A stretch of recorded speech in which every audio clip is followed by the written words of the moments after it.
Yesterday, we watched a man reach out to steady the Ark of the Covenant and die instantly. It felt sudden, severe, unsettling. But what if the story was never just about Uzzah? What if the real issue was something far deeper, something Israel had been warned about long before the oxen stumbled? Today, we step back and ask a bigger question. What does God's holiness actually demand? Because tomorrow, we're going even further. We're going to examine why the Ark was never meant to be touched in the first place. And once you see the pattern, the story of Uzzah may never look the same again.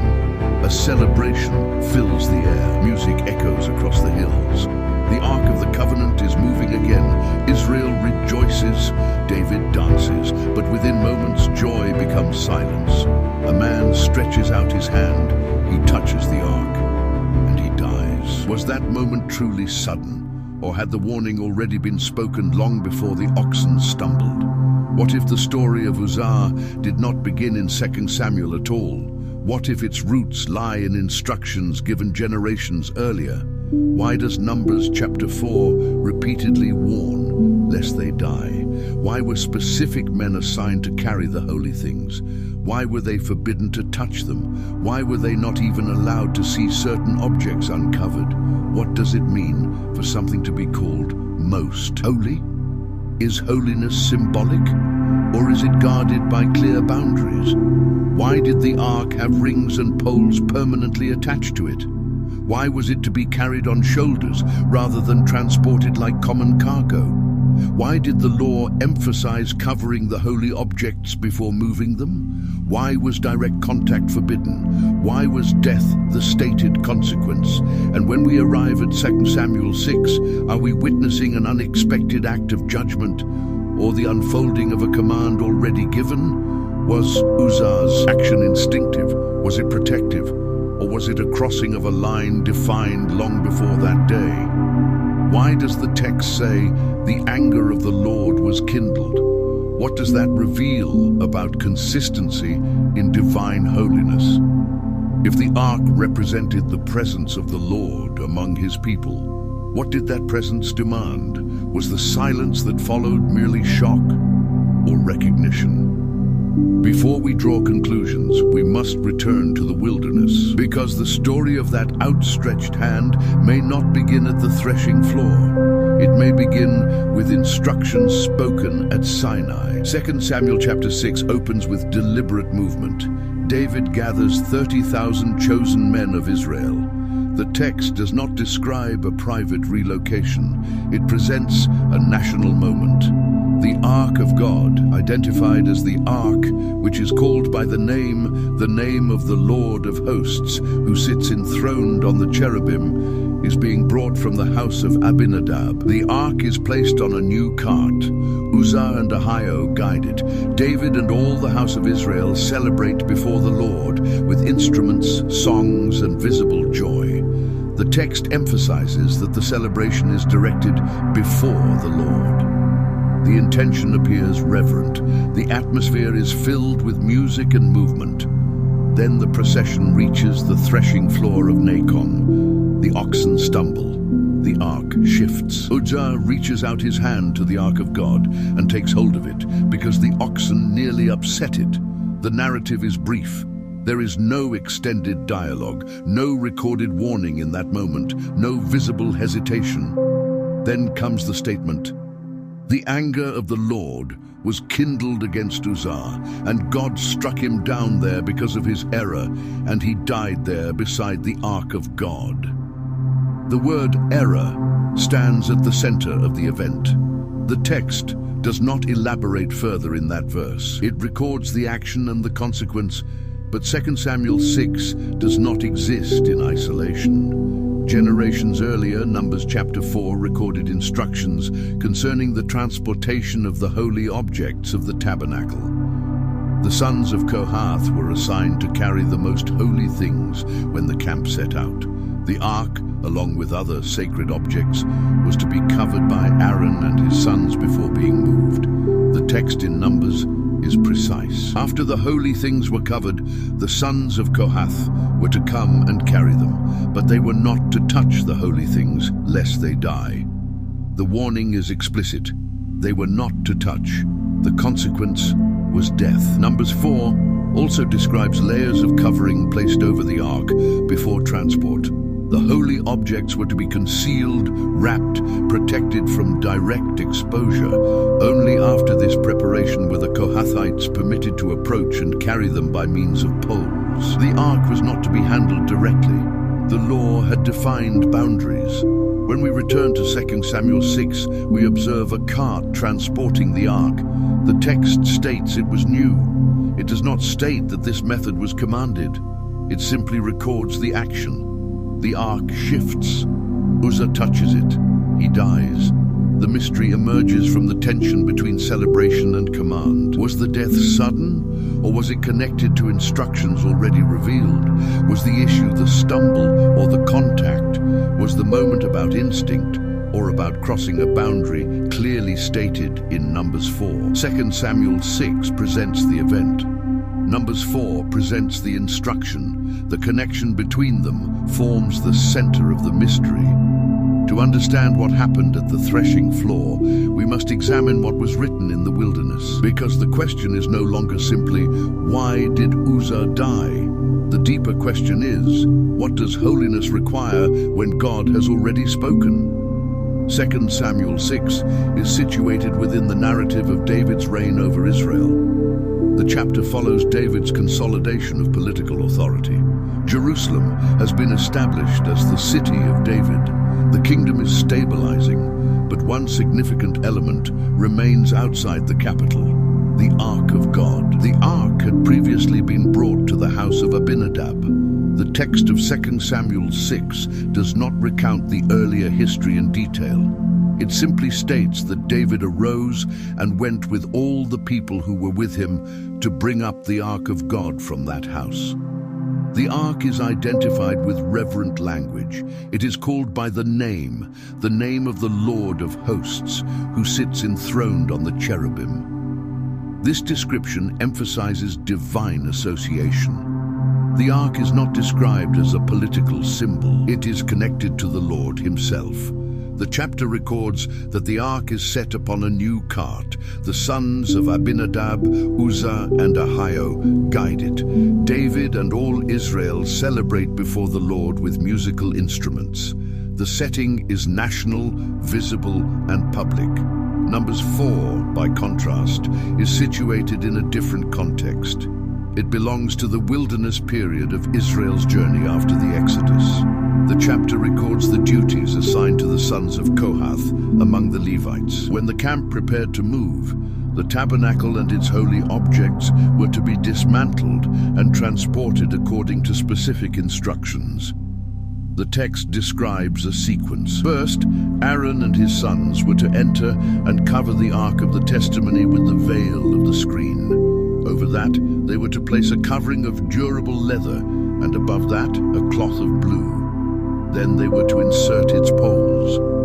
Only after the ark was covered were the sons of Kohath permitted to come and carry it. The instruction is precise. They were not to touch the holy things lest they die. The language in Numbers 4 is direct. It does not describe possible consequences in vague terms. It states the outcome clearly. Contact with uncovered holy objects would result in death. The ark, therefore, existed within a framework of defined access. It was not merely sacred in general language. It was governed by specific handling procedures. When we compare the settings of Numbers 4 and 2 Samuel 6, we observe that generations separate them. The wilderness generation received the instruction. David's generation later attempts to move the ark toward Jerusalem. The historical gap does not remove the command. Numbers 4 does not present its instructions as temporary. They are part of the law given to Israel. In 2 Samuel 6, the ark is transported on a cart. The text does not mention covering procedures as described in Numbers 4. It does not describe Aaronic priests preparing it in that moment. It focuses on the movement and celebration. When the oxen stumble and Uzzah touches the ark, the event occurs within this broader historical context. Numbers 4 had already defined how holy things were to be approached and carried. 2 Samuel 6 records an event where the ark is moved in a different manner. The historical context therefore frames the incident. One text establishes instruction in the wilderness, the other records an outcome in the monarchy. The connection between instruction and event is not narrated explicitly in 2 Samuel 6, but the earlier instruction remains part of Israel's revealed law. The ark's holiness did not begin in David's time. Its boundaries were articulated long before. Understanding this continuity is essential because what appears sudden in 2 Samuel 6 may have roots in a command already given. And the wilderness instructions of Numbers 4 provide the background against which the threshing floor must be understood. 2 Samuel 6 describes the ark with deliberate reverence. It is called by the name of the Lord of hosts who sits enthroned on the cherubim. Before any action takes place, the text reminds the reader that this object is associated directly with the Lord. The ark is placed on a new cart. The detail that the cart is new is recorded, but no explanation is given regarding the method. Uzzah and Ahio guide it as David and all Israel celebrate before the Lord with music and visible joy. The emphasis on celebration does not diminish the sacred identity of the ark. When the procession reaches the threshing floor of Nakon, the oxen stumble. The ark shifts. Uzzah stretches out his hand and takes hold of it because it nearly tips over. The narrative provides the reason for his action, but does not comment on his intention beyond that description. Then the text states that the anger of the Lord was kindled against Uzzah. God strikes him down there because of his error, and he dies beside the ark of God. The word error stands without elaboration. The text does not expand on motive. It presents the act and the consequence. Numbers 4 provides earlier instruction concerning the transport of holy objects. Aaron and his sons were to cover the ark carefully before it was moved. After the covering was complete, the sons of Kohath were to come and carry it. The warning is direct. They must not touch the holy things, lest they die. The prohibition is clear, and the consequence is stated plainly. Numbers 4 also specifies that the holy objects were not to be approached uncovered. The ark was to be prepared and then carried by poles. Direct contact with the object itself was forbidden. When these two chapters are read together, the contrast becomes evident. In Numbers 4, the ark is covered and carried. In 2 Samuel 6, it is placed on a cart and later touched. The wilderness instruction includes an explicit warning of death for touching the holy things. The monarchy narrative records a death following contact. The text of 2 Samuel does not restate the earlier command. It does not explain the connection explicitly. Yet Numbers 4 already defines the boundaries surrounding the ark. The details in both passages remain consistent. The ark is holy, handling is regulated, contact is restricted. The stated consequence for touching is death. The event at the threshing floor occurs within that established framework. The biblical text itself establishes several clear facts. In 2 Samuel 6, Uzzah touches the ark when the oxen stumble. The anger of the Lord is kindled against him. God strikes him down because of his error, and he dies beside the ark. These elements are explicitly stated. The text does not describe a warning spoken in that moment, nor does it provide extended commentary on Uzzah's intention. Numbers 4, however, provides prior instruction. The sons of Kohath were assigned to carry the holy things only after they had been covered by Aaron and his sons. They were not to touch the holy things lest they die. The warning is direct and the consequence is defined. Based on the text itself, one possible interpretation is that Uzzah's action constituted a violation of an already established boundary. Numbers 4 makes clear that touching the holy things carried the penalty of death. If the ark remained under that command, then direct contact would fall within the scope of the prohibition. Another consideration arises from the method of transport described in 2 Samuel 6. The ark is placed on a cart. Numbers 4 describes the ark being carried by designated Levites after proper preparation. The narrative in 2 Samuel does not state whether the covering procedures described in Numbers were followed. It simply records the cart and the guiding of the ark. The text of 2 Samuel identifies Uzzah's action as error. It does not describe rebellion or hostility. It does not assign motive beyond the immediate attempt to steady the ark. The interpretation that emerges from reading both passages together is that the error consisted of touching what had been explicitly declared untouchable. It is important to note what the text does not say. It does not say that God acted unpredictably. It does not state that the law had changed. It does not indicate that the warning in Numbers 4 was withdrawn. The earlier instruction remains part of Israel's revealed command. The narrative tension arises because the act appears protective. The ark was shifting. Uzzah responded. Yet Numbers 4 had already defined the boundary regarding physical contact with the holy things. The consequence recorded in 2 Samuel aligns with the consequence warned in Numbers. Therefore, within the limits of the text, the most direct explanation is that the established command regarding contact with the holy objects was violated. The holiness of the ark, defined earlier in the law, remained in effect at the time of David. The passage does not invite speculation about internal motives. It presents instruction in one chapter and outcome in another. The relationship between them forms the interpretive foundation. The mystery is not resolved by minimizing either text. It is clarified by recognizing continuity between command and consequence. When 2 Samuel 6 is read in light of Numbers 4, a consistent pattern emerges.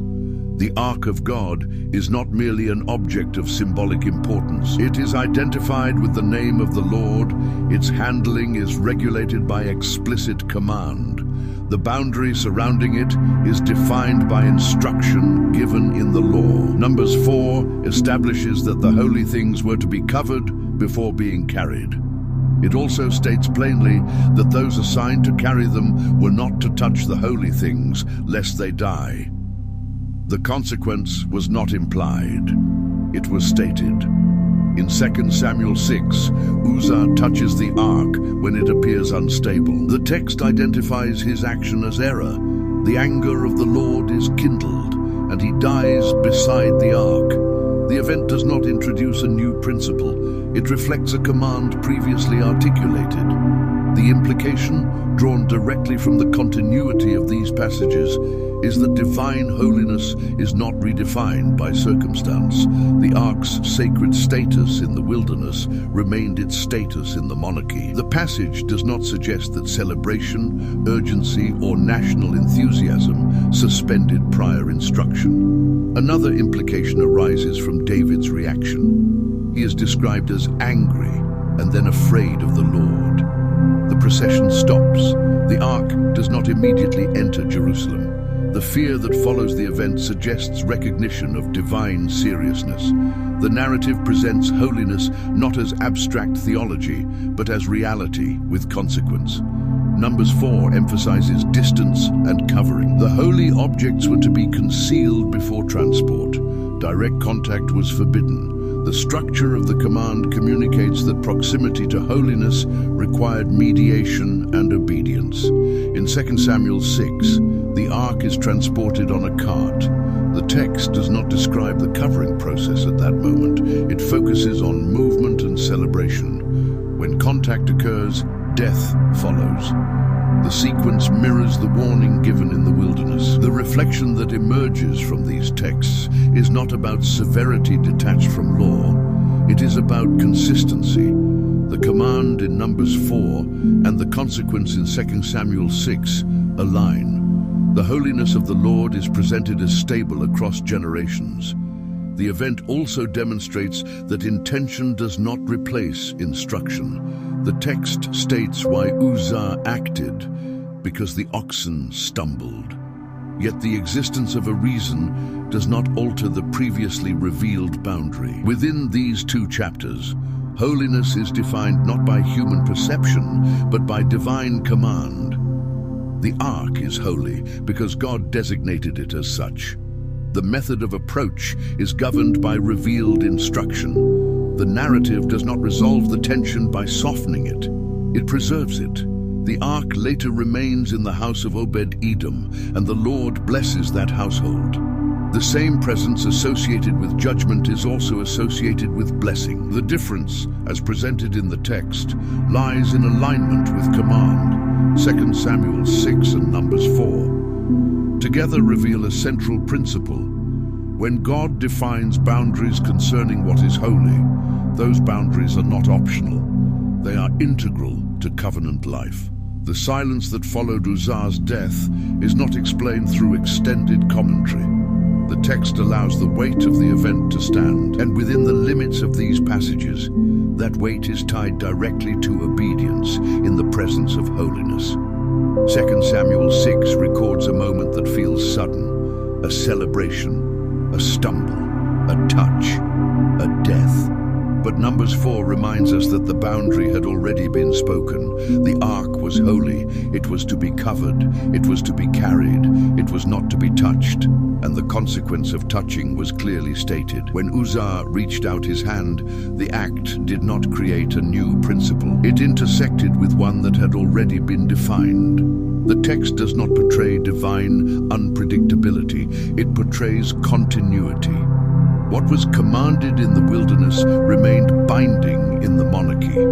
The holiness of the Lord did not shift with time. The ark represented the presence of the Lord among his people. That presence was not casual, it was not common, it was governed by instruction. Numbers 4 defines the boundary. 2 Samuel 6 records the crossing of it. The tension in the narrative forces the reader to confront a central reality. Holiness is not shaped by urgency, emotion, or instinct.